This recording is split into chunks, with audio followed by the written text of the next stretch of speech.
We are using Restream, and Restream is saying we are live on YouTube. And we start. Are we alive? Yeah. Yeah. Okay. So hi everyone. It's Nadia and Maria from this podcast called Life for Balance, and we are so glad to welcome you in here with us on this lovely afternoon in Ukraine or morning in USA. So glad to. Sorry, in here with us. We're just checking YouTube. Yeah, a little sound check. So it's today, sorry for being so silent for a month. It was very tough months, and I believe like war taught us that even despite the fact you might not doing a certain thing regularly, you should keep doing that. So after a month, we're here back with amazing guests today. Yay! So today we have our wonderful friend Maria Kovalchuk. She's the girl whom we have been studying with in university. And Maria, first Maria studied with literature, and now she just have finished her master degree in intellectual history in Munich.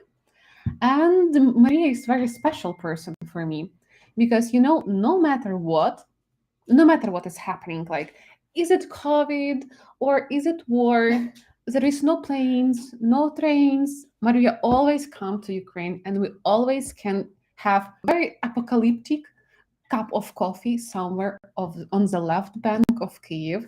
So it's when the apocalypse will happen, Maria still will come to Ukraine. We will drink coffee or wine. So it's very special for me. And my co-host is a wonderful Nadia. She is also she were also studying literature in Kyiv Academy. Then she did brilliant career in IT, and she is a person who can do all that math stuff, So it's also a huge pleasure to have Nadia with us. She is an owner of a beautiful lizard and have a very nice dark sense of humor. That's why we love her. Well, it depends on the circumstances, but yeah, I can be so dark or so like flowery and unicorny and pinkish stuff. So yeah, that's such interesting details. Yeah, so that's the people who are with us today. And Maria, you can have your welcoming word because just Maria, feel free to hide. How are you doing? How has your week been? How are you feeling today? Hello everyone, hello guys. I'm very grateful to be today in your company and to speak today about things that help us to keep that work-life balance. So my week was, and thank you for, of course, the brilliant introduction. I mean, every time my friends introduce me this way, I feel like my, self-esteem is growing a bit more because when you hear it from someone else, a speech that, of course, gives you more hope that you can manage everything. And this week was about managing everything. I came back from Ukraine, where we all three met with Maria and Nadia. Yeah. Which was great, and it was exactly that perfect balance of being in a war time in Ukraine, in my hometown in Kyiv, and at the same time knowing that there are people whom you can visit always, as Maria said, when no matter what is happening, you can always have them to go out for a coffee or something else. And thank you guys for being there and just being there in my life. So I came back from Ukraine with lots of deadlines, and it was pretty tough. But I mean, if we manage, donating, working, and volunteering and everything at the same time, was a little challenge, but I think all the papers I submitted today. Another thing why I adore Maria, it's persons that always very calm and warm during crisis situation. Like now, you have a friends that are saying like, well, we will die. It's the end. I am that friend, like I am it. but sometimes you're calling Maria. Maria is stuck on the border without documents she needs to transfer the ambulance from Germany to Ukraine to the front line. And she needs these documents, and it's unclear when they will be in Maria's hands. And it's like 4 o'clock in the morning, and I'm asking, "How are you, Maria?" And she keep working, like having deadlines. Oh, I'm fine, step by step. I am working. Everything is fine. It just, you know, it's very, it's always give me a lot of strength, Maria. So I don't know how you are doing that. Thank you, guys. I mean, you are one of my examples to follow because I mean, we all have, of course, the limits in our resources, and it's fine sometimes to, of course, just go for a week to the village, and as I did, thanks for that opportunity. And just not answer to your phone for a week, or not scroll the news feed, which is actually today a great like a vacation, like rest. It's unbelievable because thanks to our armed forces of Ukraine, that's only possible. Yeah, exactly. And briefly, we will begin into our talk. And but for now, I just want to announce that with this stream, we are trying to raise more money for our military forces, like for our battalions that we help to. And you have two options to help us to donate. One option is going to the header of Maria's Twitter, and there you can see a link to our Patreon, and there you can donate and support all the initiatives that we help with, to the militaries, to the medics, to the paramedics. Like, it is one way to helping us. And another one is buying actually art. Like Maria's sister Victoria, who has also been here a few weeks ago. She now studies and lives in Paris, and she made really wonderful line cuts, like really good pictures inspired in war, and she actually sells them. So you can browse through our posts, through social media, and see what she sells, what wonderful pictures she has painted. Like, she's really is a workaholic, I would say. She always paints, she always draws some things. So you can actually buy her art for a really accessible price, and everything that we got from those pictures, everything will go to the necessity to cover the necessities of our militaries, of our medics in the battlefield. Yeah, and we're doing international shipping, so no matter where you are, we can send it. We send one lithograph to Indiana, United States, and Nova Posta delivered it in 2 weeks, and I was able to track everything. So even if you are in New Zealand, feel free to reach us. Like, even with the war, Ukrainian post offices work really fast. I got an order from US in 6 days. That's amazing. Yeah, 6 days from America to Ukraine. So yeah, feel free to order it. And if you're in Ukraine, just contact us on Twitter, on Facebook, or Instagram, and we will send you all the details. Yeah. So basically, we're fundraising for 2 night vision devices for 25th Air Assault Brigade, and we have already got funds for one. So that's the half of our aim. So. And we also have. If I may, shortly to say that, guys, I am also the proudly owner of one of the lithographs. And with me in Germany, I have a few pieces. So if you guys want to get it here from me in Germany, also please contact me.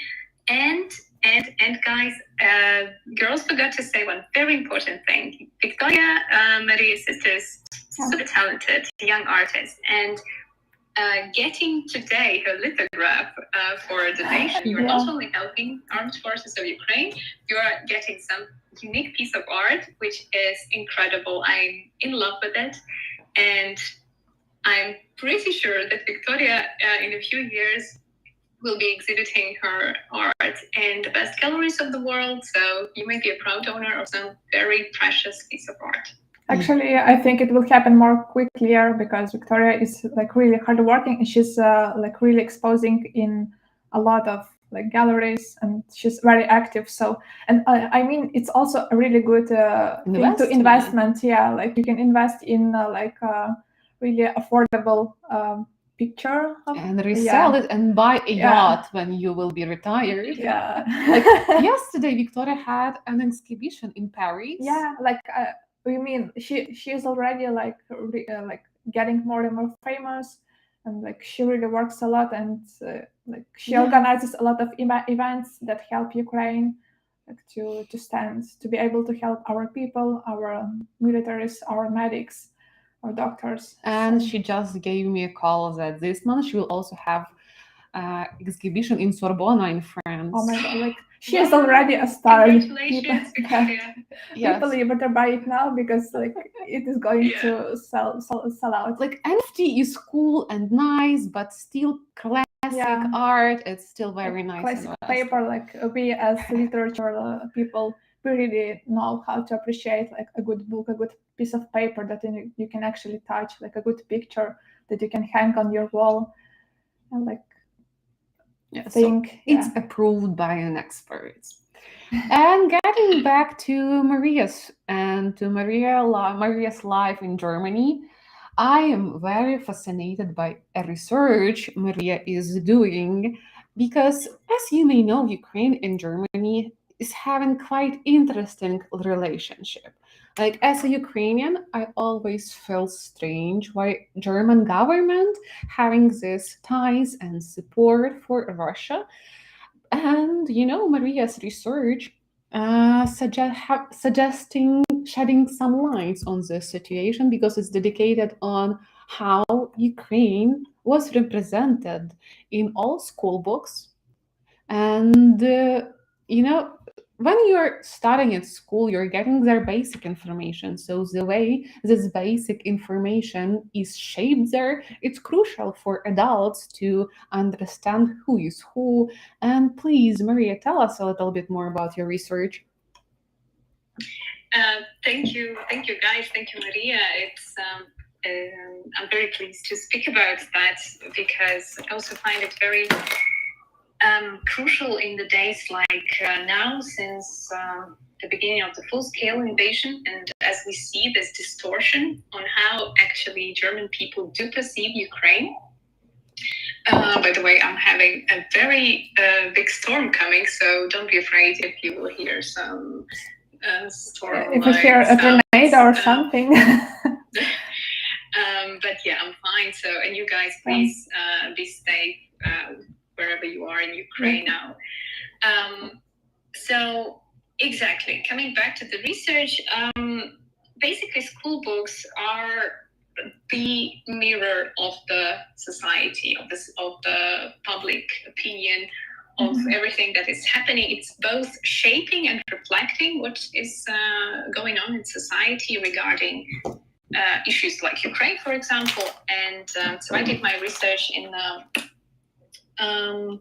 as a part of as a research project of the German Ukrainian Historical Commission, and it was basically I basically had a look at how Ukraine was represented, how its history was depicted in German school books in the past 20 years, and if anything has changed, or if we see some progress, or if we see no progress at all and everything is just going into the situation we have today. So the insights I had from this project were, you may also think were not that positive.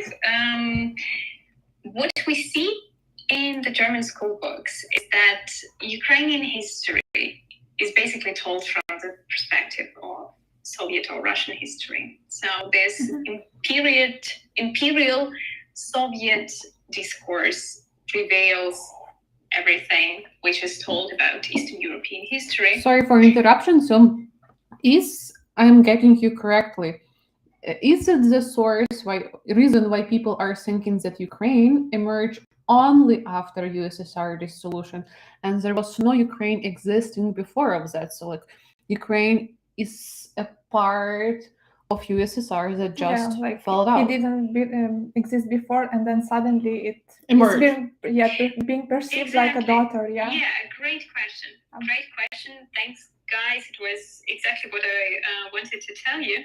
So, exactly, in the German school books, Ukraine is basically in the 20th century a region, and Ukraine is an illustration of some, occupation policies, for example, or the Holocaust.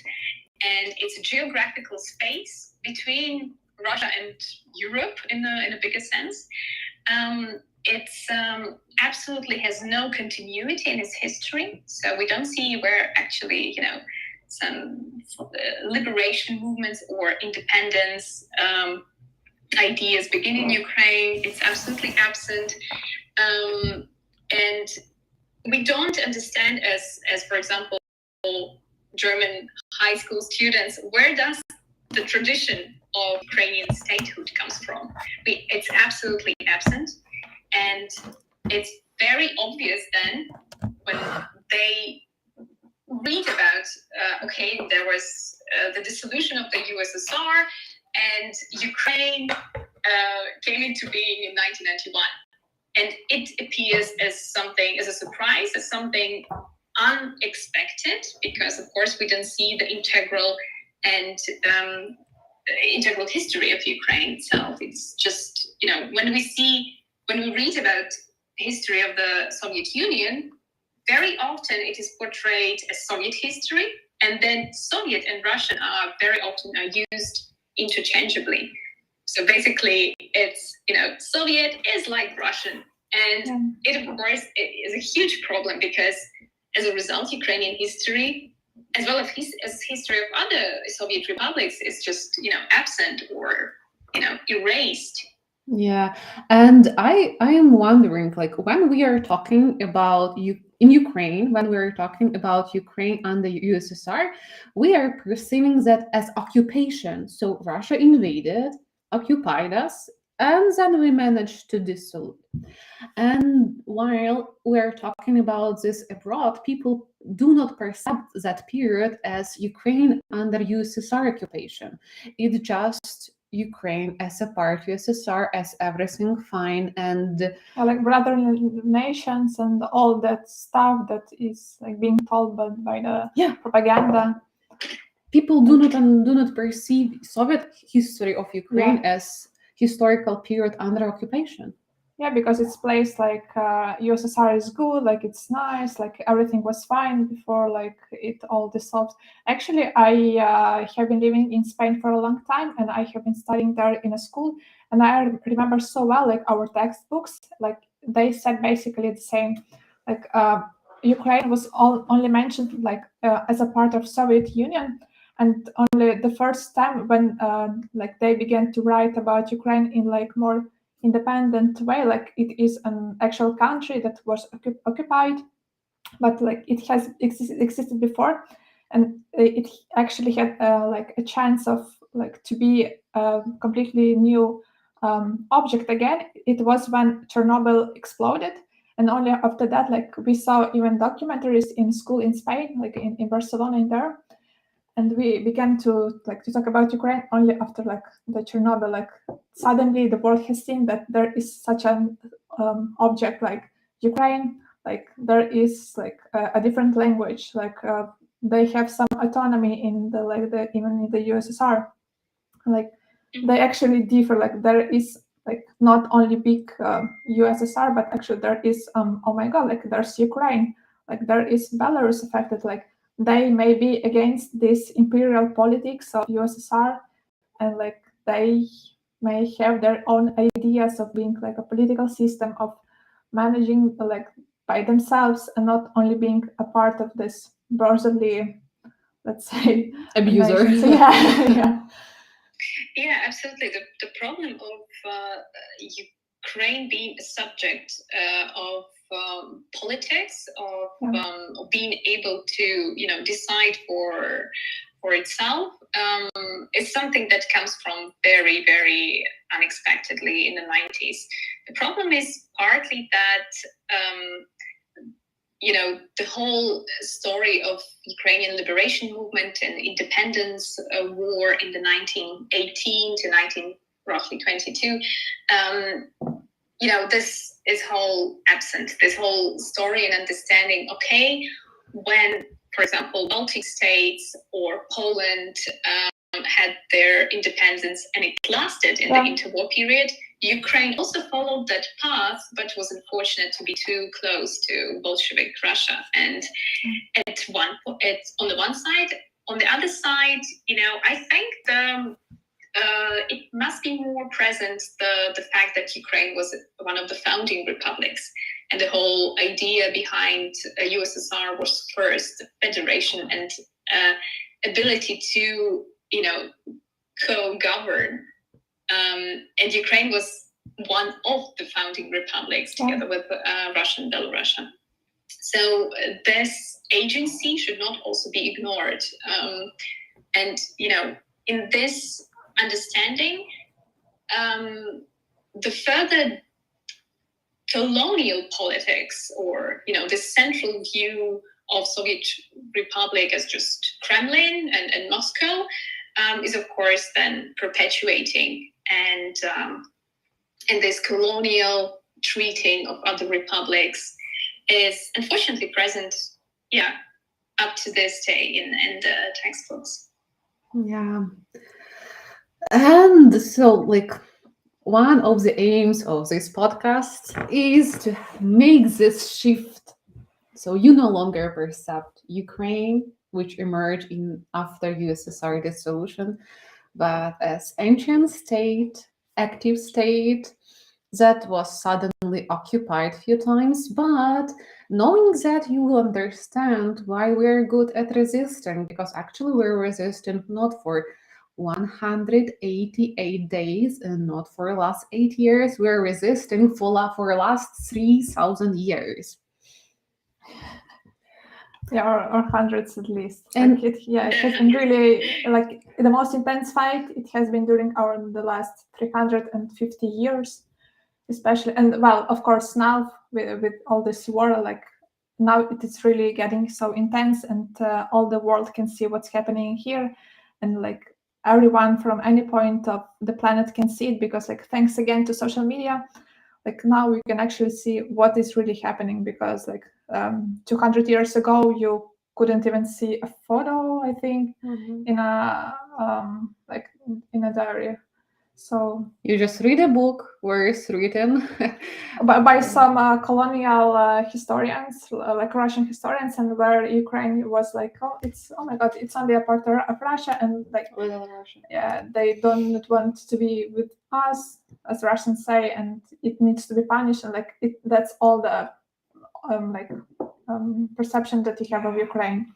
Yeah, and Maria, while you're living in Germany right now, are you feeling these ideas in personal communication, in work communication, and how it's everything going just in very basic and everyday level of your life? Thanks for this question. I would also comment a little bit on things you girls said a little bit before. The problem that Ukraine is very often just perceived as part of something. I think we also live now in times when, fortunately, the trends of seeing Ukrainian history as a part of the global history are emerging.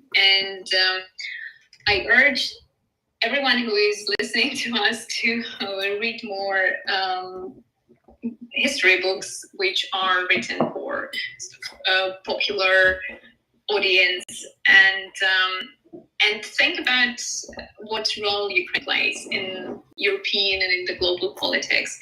I would suggest for Ukrainian, for those who can read in Ukrainian, a global history of Ukraine written by Yaroslav Gryzak. It appeared, I think, the last year. It's pretty new and explores on that. And to those who are reading in English, it can be, for example, Serhiy Plokhy book, History of Ukraine. So I recommend this as a starters for your, I hope, non-ending interest in Ukrainian history. Coming back to this question on what is happening in Germany, how do I see these ideas unfortunately still being very relevant up to this day. It's the problem is that since 2014 the interest towards Ukraine was slowly rising, and we see some increase in actually attention in the textbooks towards Ukraine. We see how the topics like the Holodomor is being explained better in the sense that it's more in-depth and clear understanding that it was man-made famine, and it was not just problems with some harvest or managing the coal holes or something like that. So we see some more interest in that, but at the same time, it was nothing compared to what happened after the February 24th this year. And I would say the problem is that it's still this, there is a huge gap in the knowledge, which unfortunately about Ukraine, which unfortunately was filled out with Russian propaganda narratives, because they are here everywhere in the media and public discourse and in academia even. And a few people who actually fight these narratives are in the minority. And academia can of course provide that expertise, but at the same time some historians also follow the propaganda narratives, which is even more problematic because it's gonna they are perceived as authoritative source on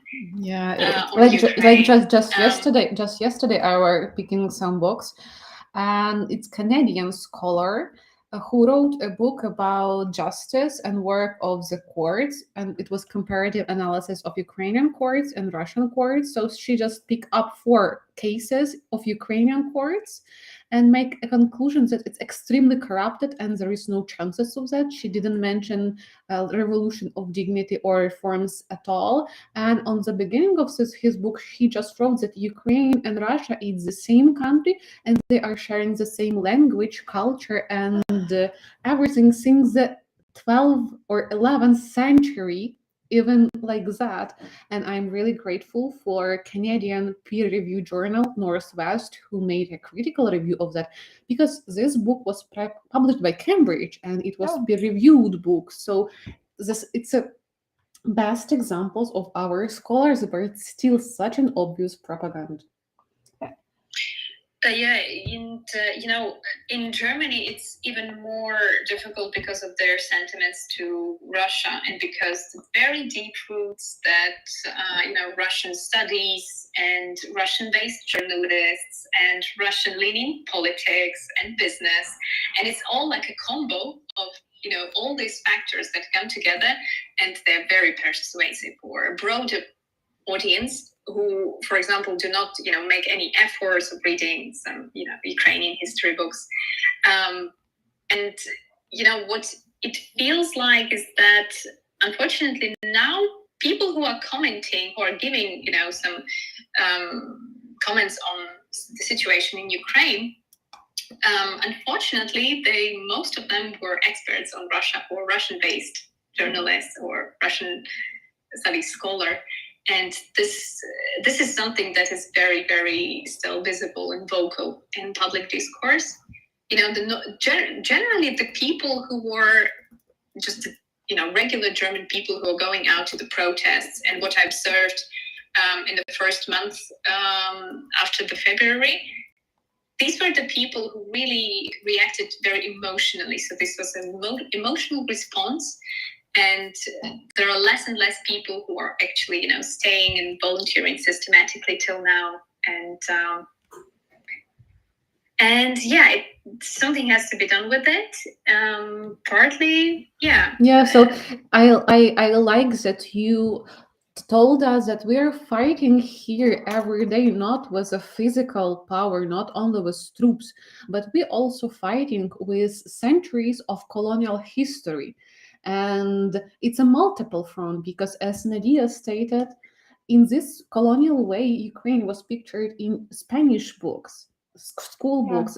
In this way, Ukraine was described in German school books. So we have simultaneously we have to work with this colonial history in multiple countries, and it's mind-blowing, but there is no other way as keep doing that.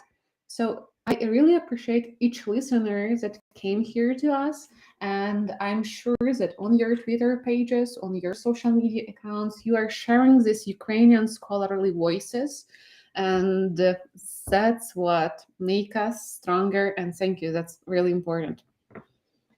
Yeah, I wanted to return a little bit back to our talk. I think it was so unexpected, but we touched a really interesting point about Holodomor, history of genocide, and Germany's reaction is really interesting because in the past they have been dealing with one genocide, with Holocaust. And knowing about our Holodomor, this big famine, and not wanting to talk about it, to admit that their partner Russia really did it to the whole Ukrainian nation. It's a really interesting reaction. I don't know, maybe they just don't want to re-traumatize themselves and raise the topics of come on, their partner was a genocide maker. Yeah. Yeah. And have you seen when Russian liberal journalists who flee abroad compared genocide to Russian visa ban? Yeah, it's the best. Not giving visas, it's suddenly a genocide. Come on, we need to maybe to reframe again the definition of genocide. Maria, what do you think about it? A very good idea about rewriting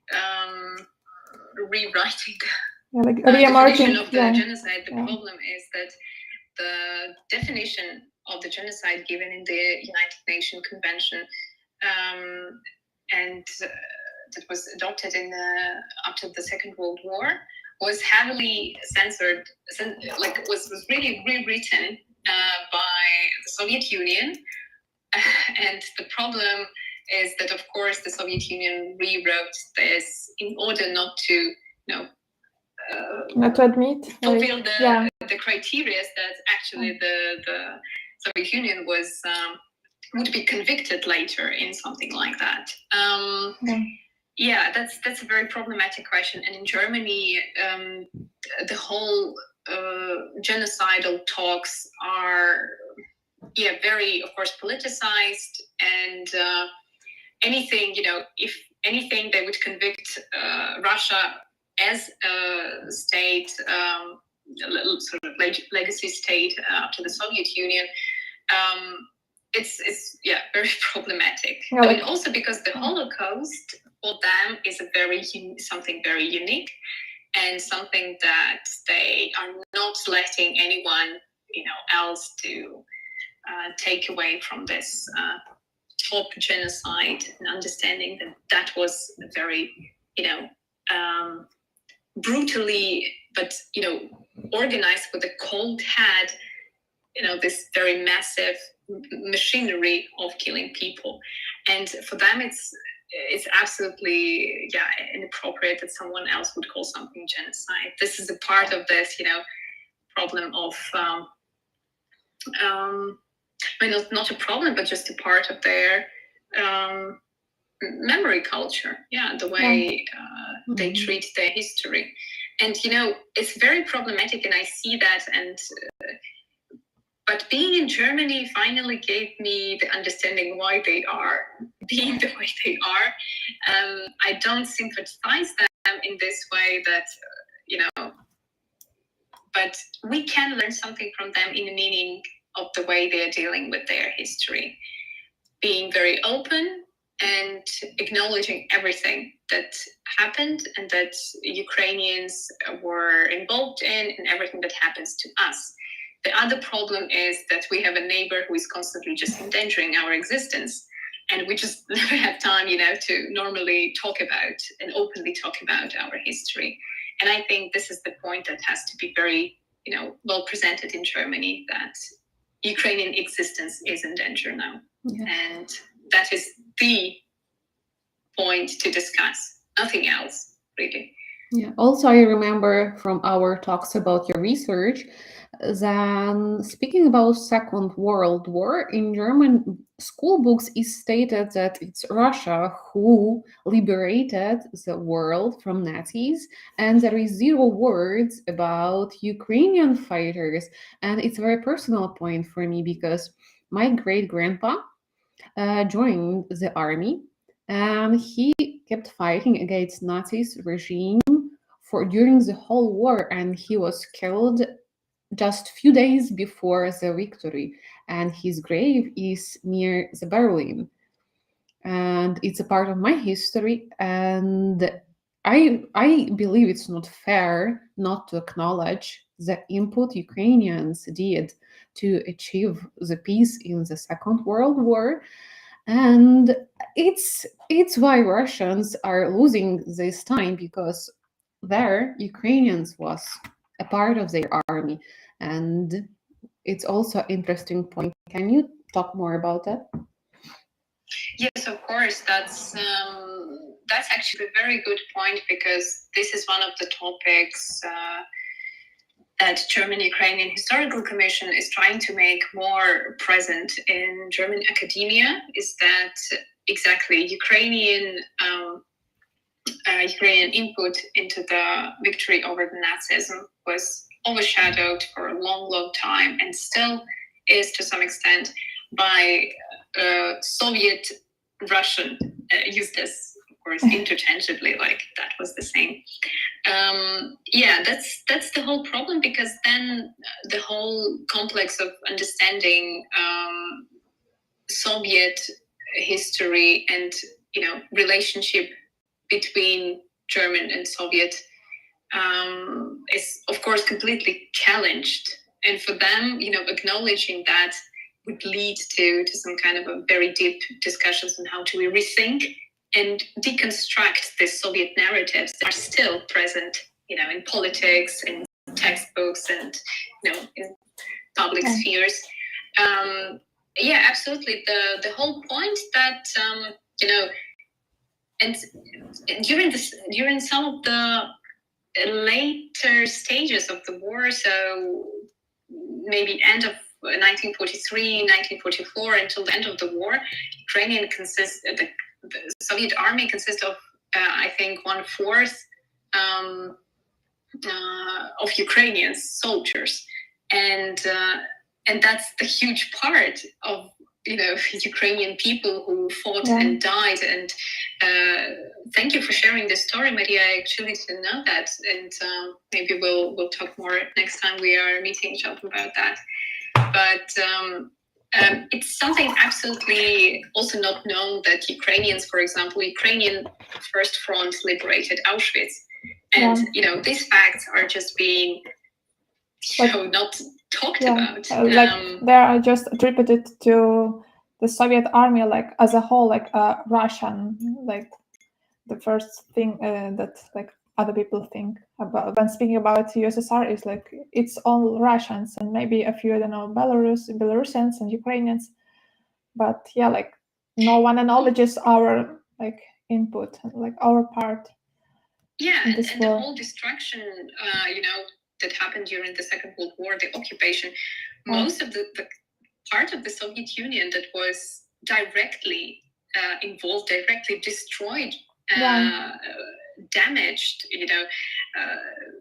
both regarding population and territory and resources, was Ukraine and Belarus to most of the part, because their territories were, of course, occupied, and only little part of Russia, exactly. Only little part of Russia and its western regions was occupied. And it also, disregards a lot of responsibility of Germany towards Ukraine. Also now, when Ukraine is suffering again because of another invasion, another aggression. So exactly, it can be absolutely used as one of the arguments why Germans they have to be one of the first people who actually, have to supply Ukraine with weapons to protect itself from this devastation that already Germans caused, the Nazi Germany caused to Ukraine in the Second World War. Yeah, so in this sense, I think that all the work and research you have done, it really helps to understand what is happening right now in Ukraine, the roots of this war, why Russians treat Ukrainians the way as they treat, why there is this war, and once again, history likes to repeat itself in cycles, and now we are just experiencing another cycle of this hatred and trying to appropriate Ukraine again as a colony. I think your work really relates to what we see now. Yeah, and it makes us a little bit calmer than you were there and doing this job. Maria, thank you. Thank you guys for ability to talk about this. I mean, I feel very into this research because I also see how it really influences directly what is happening with German public opinion, because these people who are of these high school students who are now learning about Ukraine or were learning using these textbooks is of course future politicians, future people, basically people who will vote in a few years. And this is also a huge part of that, because I mean also the way history is shaped and the history that the recent history as well, when we talk about what happened with Crimea and what happened in 2014. I mean, this is also something highly problematic because, lots of Germans were just saying, Crimea belonged to Russia for a long time. And so, I mean, people voted, everything was fine. And when you see in textbooks, this narratives of civil war in Eastern Ukraine, oh my God. This is something that is very disturbing because these are recent school books and this is a recent history. And vocality of Ukrainian opinion on that is, close to the zero because, when, for example, discussing what happened, the Russian aggression in 2014, out of 4 direct speech, journalists or opinions of politicians, 4 of the, I remember this example from one textbook, there were 4 direct opinions of some people given on that regard. 3 of them were Russian and 1 of them was neutral and international, and 1 of them was sort of German, I think. Brilliant, one of them was Putin. One of them was Putin's speech, and 1 of them was Russian historian, and another one was I think either Gorbachev or someone else. So this is just a perfect commentators on what is happening in Crimea, and not at all this balanced view of what is happening since then. So I think this is also something which these authors are responsible for, this students reading and understanding, there is a civil war in Ukraine since 2014. I will share. I will share as a similar horrible story. During the first months of war, I took part in a conference, and I am in a bomb shelter, and there I thought that I said goodbye to my career in academia. I still say I told goodbye to my career because who cares about career? No one cares about careers these days. But I'm grateful to one organizer who pushed me and said, you have to do that. And that gave me a realization. So I still can belong to academical community. And after the conference, there was shared Zoom call where participants were sharing their opinion. And there were German PhD students. It was young lady, so she just graduated master degree, joined PhD program, and she was very unsatisfied that on the panel dedicated to Ukraine was invited too much Ukrainians. She thought that it's very subjective and we should invite to panel like this more German scholars, more neutral scholars. And I was just stuck by that because there then I literally thought that my each chance to talk might be my last chance to talk. I might die tomorrow. And it was very, very shocking for me that people might not understand that. So for half of Ukrainian scholars, talking for international community, it might be the last chance of talking in general. But she was very unsatisfied by Ukrainians invited to talk about Ukraine. Still there were international moderators, it was international organizers, so here it is. Yeah, that's really shocking. I must say I have not expected that kind of comment, but yeah, this is something unfortunately still happening. We have to retake our own locality in the international, so yeah, academia and politics and media, because this is something vital for our existence. If when we are heard, we do exist. And thank you, Maria, a lot. I mean, I really admire your work talking to international media about what's happening in Ukraine. I think that's my pleasure. This is great. It's psychotherapy. I can't afford a psychotherapist, but I can afford talking with media. So I always have that feeling. So if I die, at least I talked with someone. So thank you, Maria. And I would like to highlight that despite each Ukrainian professional is working on a professional field, talking with journalists, we're all having like our night volunteering life and absolutely crazy stories. And I would like to keep talking about the project you and Nadia did. So as Maria, since 24, Maria Kovalchuk, like every one of us were joining revolutions, and while there were revolution of dignity, Maria Kovalchuk joined Hospitaliers. It's a medical battalion that are helping directly on the front line, and Maria was helping to prepare first aid kits and got very nice contacts there. So when the war started, Maria immediately started helping for this medical battalion, and they needed an ambulance. And I'm just astonished that Maria, being alone in Germany and getting a request, we need an ambulance. A few ambulances, and I believe one ambulance cost like 20,000, 30,000, 40,000 of dollars.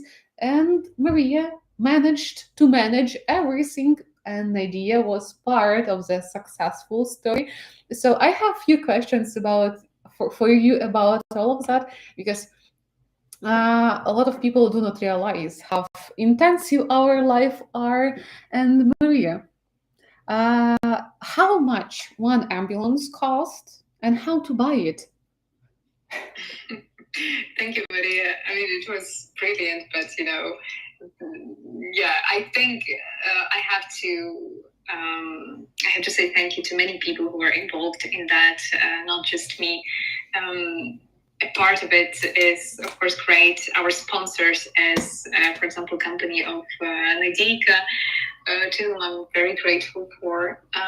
So how it all started? Yeah, I got the message from my hospitalier friends, and they said that they're looking for an ambulance in Germany, and I just started contacting whom for the first time? Yes, Ukrainian Greek Catholic Church community, because in Munich this is like network on the God's level, because everything that you need can be done through this community. They're very helpful. They have been volunteering since they were founded, after the Second World War, I think, but they were super active since 2014 and already sending ambulances since then.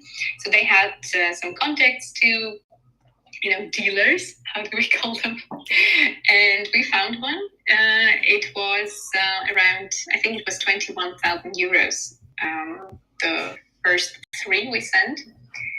And it was my first time buying ambulance somewhere, because I don't have any medical, education. Yeah. And you never worked as a car dealer. I always wanted to be a doctor, so maybe it's compensating a little bit. Yeah. And I was involved a little bit in tactical medicine before, since 2015, and the Patriot Defense Organization. So I knew a little bit of things that I needed. And so it's all started like that. It was also great to see how much support I got from my German fellows here, and how many volunteers were here to help and to just drive an ambulance, to the border with Ukraine. The first ambulance that we got, we got the first time already 3, I think. No, the first one was just the first one that we sent. And now a friend of mine, Denise, was driving it to the border, and it was a great feeling that, we did something a little bit to help in those circumstances. But I just always remember this story that when Alexandra, our friend, said that, oh my God, in the first days of the war, where just everything is a mess and no one knows whether we're going to survive or what. And Alexandra is like, oh my God, Maria managed to find money for 5 ambulances. And I'm like, oh my God, how it's possible? You must be a superhuman to find such amounts of money for 5 ambulances. This is art. And actually now I know that you helped to buy maybe 15 ambulances. I'm just astonished when I read news that Israel sent to Ukraine 8 ambulances and Maria did 15. Yeah, and we're like, oh my God, Israel, just go take a rest because we have a superhuman here, Maria. Buys more. Guys, it's very sweet of you and kind, and I'm very, very grateful that I have you, because there are many people involved in that. And for example, my part was just, putting together everyone and accumulating, the efforts and willing to help from really lots of people. And I think it's great, this network we have, this potential we have. We will never be defeated with such I will people. cry right now. And I adore this story about documents, Nadia and you. Oh my God, Maria was calm, and I was having 5 panic attacks at a second in Barcelona, because the documents were not ready for the border to pass. And Maria was already in the border, and I was like, oh my God, contacting on the lawyers of my company, to help make the documents. And they were like, we need 2 weeks to make them. And I'm like, no, the car is already on the border. Everyone does those documents in 2 seconds. Why do you need 2 weeks? This is a bureaucratic thing that we faced from the beginning, but they were, of course, the level was climbing up with each ambulance, I would say. I was doing only a little part of organizing everything from Germany, and then volunteer for hospitaliers, Katya, she took over from Ukrainian side, and she actually did a great job, bringing them over the border, which she crossed, and she brought, over the border more than 100 cars.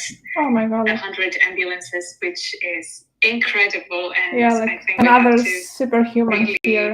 Yeah, she's an incredible human being, and so the way it started, because now it was an ambulance for armed forces of Ukraine, and it was a little bit more difficult. And so managing all the documents, bringing the car from somewhere in Germany, because I realized that the car was actually not near us in Munich, but it's 7 hours of ride somewhere else in some other state of Germany. So yeah, we needed some documents for people who were driving the ambulance, and organizing, sort of managing to find people in a place that, I don't know anyone there. Yeah. And sort of founding drivers, and they were, yeah, guys, we can drive it. And these were 100% Germans. They had to see all the documents being done perfectly. And they said, we are not picking, they were already there, and they said, we are not picking up the car when we don't have this kind of document.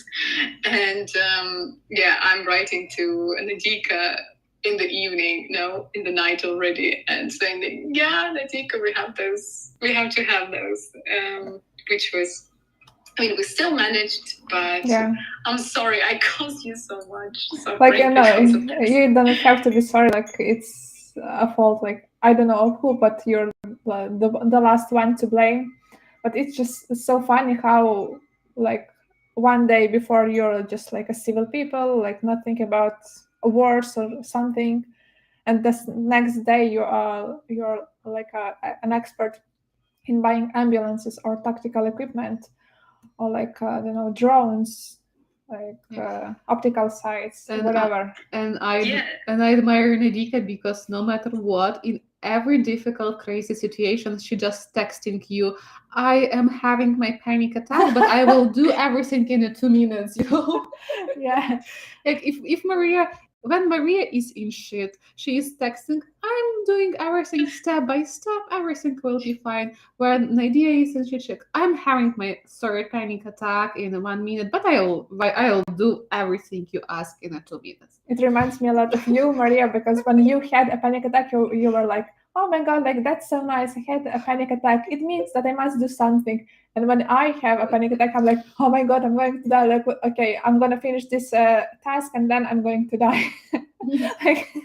But despite everything, we managed to survive and like do everything despite anything. And it's really amazing how such a tragic thing as a war really can show the limits of humans. Like, in 1 second you just do the job that you didn't ever think of doing, like buying ambulances, or like getting holy fire. Like, we also wanted to hear this story about the holy fire. Like, I think it's epic.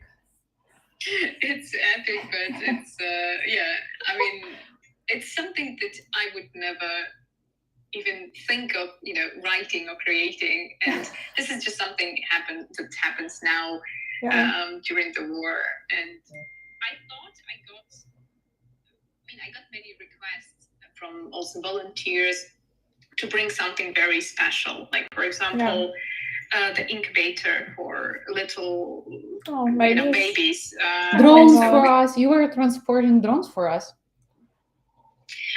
I think so, yeah, with one of the ambulance drones. And when I was going on my own, I brought this night vision, I think. Yes, Nadia? For me, like, it's already working a lot, and all the guys are so thankful because it was so important, and we managed to organize it all. And like, thank you so much. I remember your stress. Like, once again, we needed to get some documents for the border, and I don't know, it's always such a stress with all those documents and bureaucracy, but we managed it. But we have to go through them. I mean, even in times of war, we have to be transparent, and we have to, strive to be as more clear about what we are doing, and transparent and showing.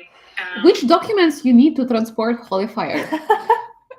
Yeah, exactly. The holy fire story. I mean, this was one of the outstanding requests that I got from the volunteers, and so on the eve of, I think, or it was a day before Easter, so in the Orthodox Easter, and in Orthodox tradition, it's very important to also bring this holy fire that comes in the Holy Land every year, and sort of symbolizes that life goes on and you will survive, guys, for 1 year. And on the eve, like, I think it was either on the eve or a day before, I got a request saying, hey, I heard you have some good volunteers near the border with the Ukrainian-Polish border. And, I have some kind of strange request. And I said, yes. So we really have this idea of, bringing the Holy Fire from Poland. So could you possibly organize that, or have someone to pick up the Holy Fire from, some place in Poland and just bring it to Ukraine? And that was the moment I thought, okay, I've reached the top of possibly strange and incredible requests I got from the volunteers. The story happened that I found actually priests near the border through the volunteers. And the story was, it was funny because there was a Orthodox and Greek Catholic priest. One Orthodox was responded to this request and said, yeah, we'll bring it to the border. I don't know how it was organized then. And I just sort of, connected the people and thought, okay, everything is taken care of. And then in the night, like 1 a.m, I think, my volunteers are contacting me and saying, Maria, do you really trust these people? And I said, guys, sometimes the ambulance is being driven by people I really don't know or I have never met. But we have to trust in these circumstances, It's also the question of trust really changed itself during the wartime. Yeah. And then, they're like, do you really trust them? Because, they're kind of strange and he's not responding now and we are waiting at the border. And then, in half an hour, they're like, okay, we just realized writing that we are from, we mentioned armed forces of Ukraine and we mentioned some Kiev patriarchate and everything. And this Orthodox priest appeared to be from the Moscow Patriarchate, which is, now a nearly criminal organization and institution that promotes war. And he, of course, realized that and he just, withdrawn from everything. But fortunately, the Greek Catholic priest was there and everything was organized. And the Holy Fire crossed the border and it was delivered as in some kind of a fairy tale by these volunteers with the help of police to churches, to people to actually celebrate the Easter even in times of war. So winter is coming. Are you ready for a quest to transport Santa? I was just about to say some Christmas story and then I stopped myself. No, it was actually Easter. So, if the requests are there, and we definitely have volunteers in Finland. You are already ready for that. Girls went in our chat, in our famous war chat that was created by Maria and Nadia and I are also there. So when people jokingly started writing this, okay, guys, we have to find one javelin somewhere. What's the problem? And this is insane. You feel how professionally distorted your vision became of how realizable, how realistic are actually these requests. And everyone started writing, yeah, guys, what is needed? I have contacts there and there. I have contacts in some Czech Ministry of Defense. What about that? And it was funny because it was, of course, just a joke. But it's really wonderful. I think now we are maybe 2 calls away from Joe Biden, maybe, or Boris Johnson, with all the contacts, that we are able to raise. The strangest, my recent strangest contact is a guy who is selling best chain shows. Benzopila is a chain show, right? The guy who is selling best chain shows. Chainsaws, Chainsaws, thank you. And ex-vice president of Naftogaz Bank. So. Wow. My recent context. That's very strange, but everyone is having something like that. So I was as a freelancer, I was translating a video about drugs, and guess where I spent this money on? Chainsaws. So Ukrainians are doing strange thing, buying strange thing, but for a very obvious reason. We're gonna have freedom, our voice, and some justice in school books. If not, we will buy more chainsaws. Joking. Oh. I guess it's time to say few concluding words, some few messy, ambiguous jokes, and go and eat something. It's Yeah. all talks by Ukrainians are ending that you are eating some homemade food. Oh, actually, I just remembered another funny contact I got this week. Like it's relating to all of this our speech of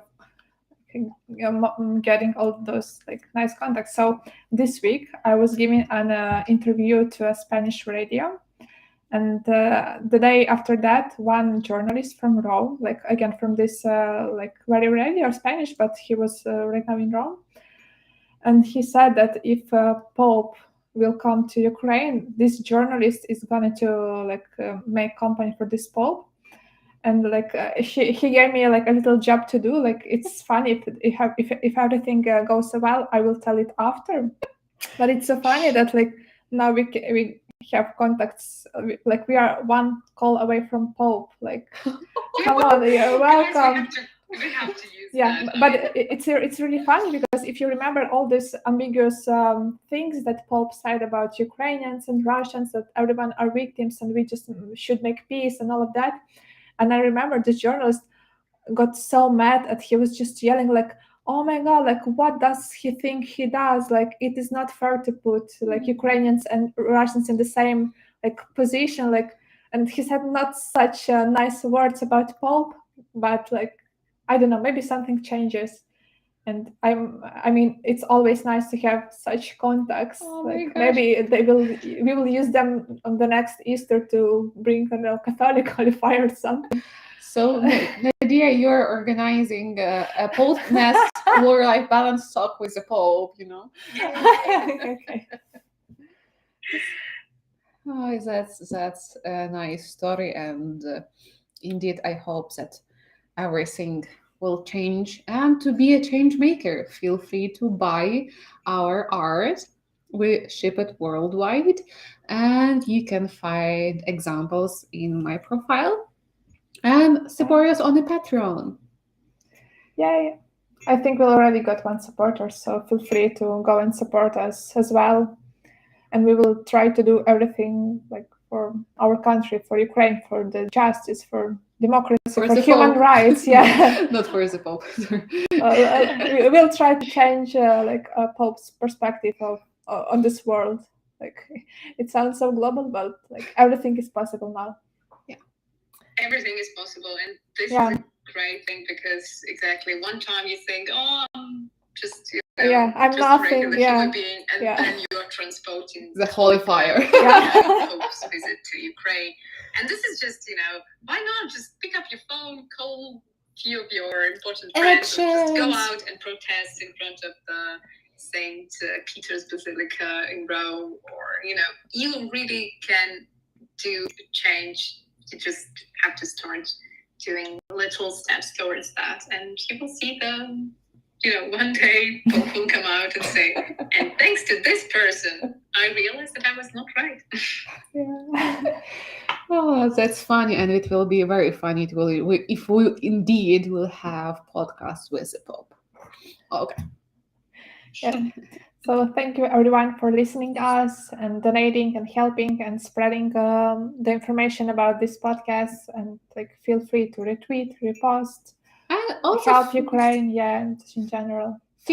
Feel free to follow Maria Kovalchuk on Twitter, Facebook, and LinkedIn because she's organizing events, online events dedicated to Ukraine. She's a coordinator in Open University in Exile in Munich.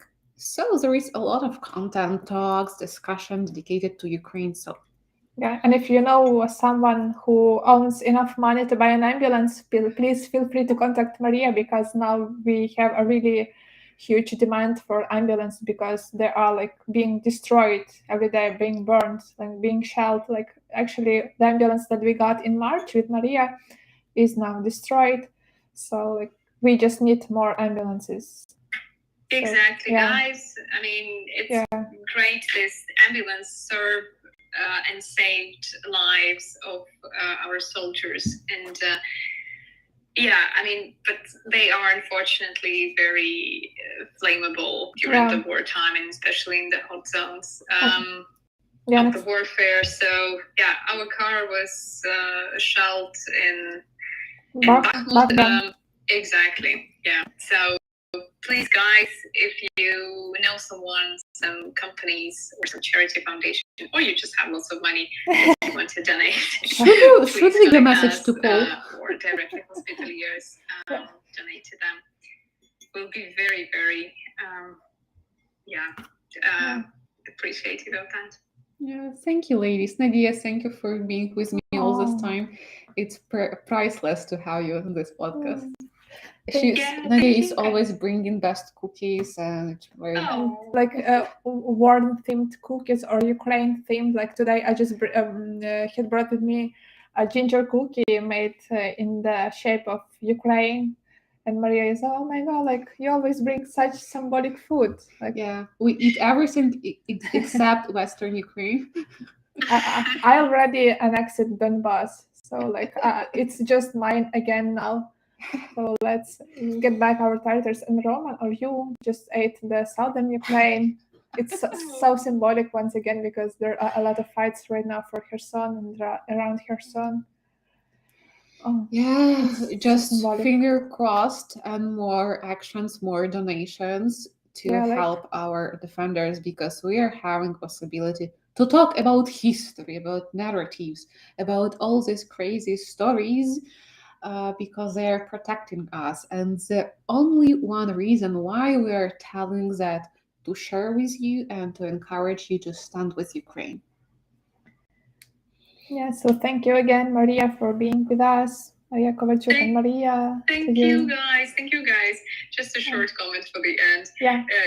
I just see now, because I'm not with you, unfortunately, I'm in Munich, but, picturing you guys eating cookies in the shape of Ukraine is just obvious point of reference to, this taking hostia in the Catholic Church. So it's like creating the new church-like institution when you just stand with Ukraine, eat Ukrainian like cookies, stay stronger, stand with Ukraine, support economy, buy things made in Ukraine, donate, and please donate and get this beautiful lithography made by Victoria. So that's why we are here today. Thank you, guys, again. It was really great talking to you. Thanks for great discussions, great questions. I really love you guys. Thank you. I love you too. We'll see each other soon. Thank you, our listeners. Virusia and Lana, huge hugs, and stay in touch. Have a nice day and evening. Bye-bye. Bye.